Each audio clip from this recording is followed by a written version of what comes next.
On continue d'un fil d'actualité à l'autre avec la chronique d'Oli. Fil d'actualité, hein. Comme mon collègue, je viens parler de médias.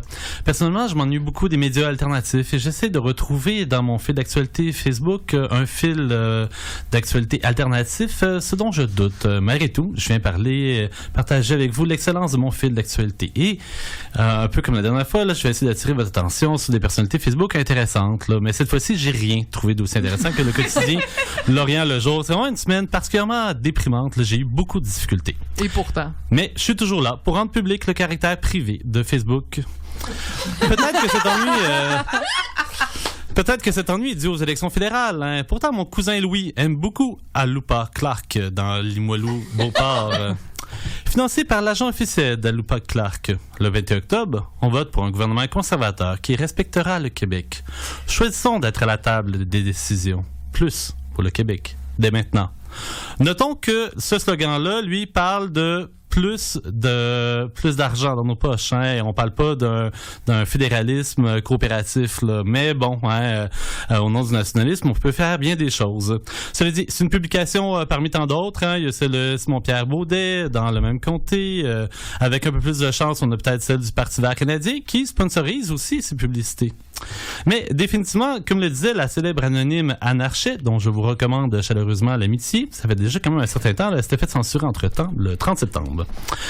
Je ne sais pas si c'est parce que mes amis Facebook sont tous et toutes devenus spontanément et unanimement anarchistes, ou plus prosaïquement, parce que tout le monde se quérisse du gouvernement fédéral, je cite, mais je ne vois presque rien passer au sujet de cette élection à la con sur mon feed. Mieux, tout le monde parle plutôt du désastre écologique dans lequel nous sommes déjà enfoncés jusqu'au cou. Merci Facebook pour avoir enfin scellé hermétiquement ma chambre d'écho. Mais non, nous sommes là pour casser cette chambre d'écho. Merci la radio, merci ce micro. Un autre dont j'aime bien les aphorismes est Richard Fecteau. Les gens capotent parce que 3 personnes ont bloqué un pont à Montréal hier. Franchement.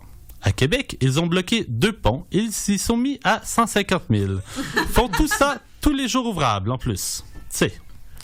Mais plus sérieusement, ce lundi, là, je vais y aller dans l'actualité. Nous avons le RECLAC, droit au logement. En cette journée mondiale de l'habitat, nous sommes plus d'une centaine de personnes à marcher dans les rues de Saint-Hyacinthe en solidarité avec la vingtaine de locataires menacés d'éviction. Les locataires de la rue Saint-François sont dans la mire du promoteur Groupe Sélection qui désire démolir leur logement pour faire place à un immeuble résidentiel de 6 à 8 étages. Nous interpellons à la fois le maire de Saint-Hyacinthe, Claude Corbeil, c'est pas un magasin de meubles, Groupe Sélection et la ministre des Affaires municipales et de l'Habitation, André Laforêt, pour mettre un frein à cette éviction et protéger le droit au maintien dans les lieux des locataires. C'était un communiqué titré « Marche de solidarité du RECLAC, non aux évictions de locataires à Saint-Hyacinthe ». C'est pas si loin que ça, hein, ici. C'est sur le chemin de la 20. On salue les militants de Saint-Hyacinthe. Tout à fait. Encore plus d'actualité, mais cette fois-ci, c'est plutôt terrifiant. Nous avons évidemment la terrible annonce de l'invasion turque en Syrie kurde, autrement appelée Rojava. C'est signé par le collectif des combattantes et combattants francophones de Rojava. Là, je vais paraphraser. La commune de Rojava vaincra.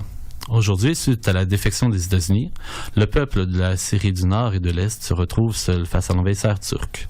Cette décision d'une détestable lâcheté va livrer le peuple de Rojava à un déchaînement de barbarie, au feu des tanks, drones et missiles américains et européens vendus à la Turquie.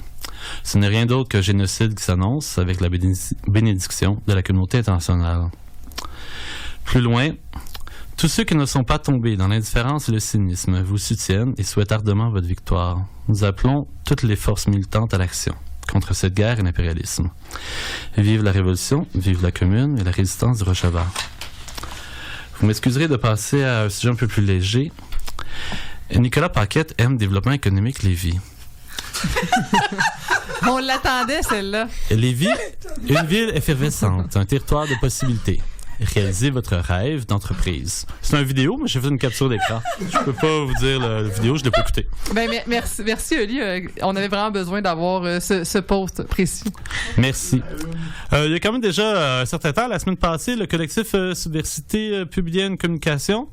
Un cheval a été blessé récemment près du château Frontenac. Les cochères et cochers pointent du doigt le propriétaire de la compagnie et réclament que les chevaux soient mieux traités au sein d'une coop de travail.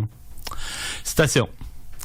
Le patron de Calèche Québec, M. Simon Mainguy, place ses propres intérêts financiers devant le bien-être de ses chevaux en adoptant des pratiques insensées et dangereuses.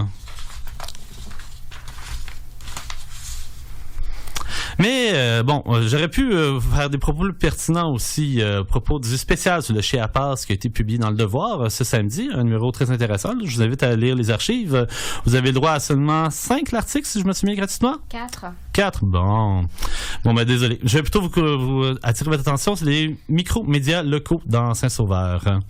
Alors, on a Pierre-Luc Lachance, conseiller à la Ville de Québec, qui est heureux d'annoncer les 60 millions investis dans les 5 prochaines années dans l'investissement dans les infrastructures, dans les quartiers résidentiels pour améliorer la sécurité des piétons et au changement des vitesses de circulation pour de nouvelles normes. 30, 40 et 50 km sont le type d'artère. J'avoue, OK, j'aurais vraiment aimé ça qu'on parle plus longtemps du célèbre groupe Quartier Saint-Sauveur, mon quartier, mes habitants, mais on en parlera plus tard. Alors, je vais plutôt y aller ici d'une autre personnalité Facebook fort intéressante qui fait d'extraordinaires aphorismes. Alexandre Popovitch, militant contre la brutalité policière. Les conservateurs étaient tellement pas sûrs de Scheer qu'il a fallu 13 jours avant qu'ils ne l'élisent chef de leur parti. Malheureusement pour Scheer, l'élection fédérale n'a qu'un tour. Le chiffre 13 va manifestement finir par lui jouer un mauvais tour. Alors, laisse tomber, Andrew, et passe ton tour. Alors, merci beaucoup.